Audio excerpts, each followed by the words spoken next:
Action. Hello, I'm Tori Hartl. I'm a biology major here at IUSB, and I'm currently working with the IUSB Astroparticle Group on the Shark Tickler project. So since about the 1980s, shark populations have been rapidly declining, as you can see on this red line here. And this is due mostly to longline fishing off of commercial vessels. So these vessels drop these miles and miles worth of hooks, there's hundreds to thousands of them, and about half of the hooks that come back up with sharks on them.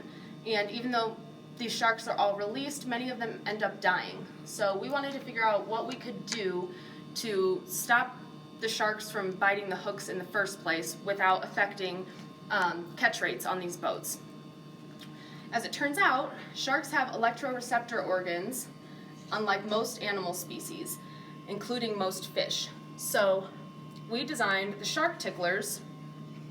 They have a microcontroller board that powers some electrodes, and when our device is hooked onto a line above the hook, these electrodes create an electrical field around the hook that will scare the sharks away.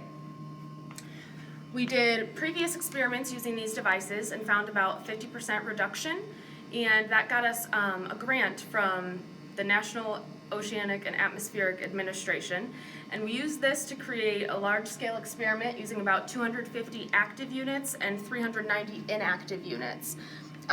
So our experiments using these devices were to test whether our devices worked and whether it would scare the target fish away from the hooks.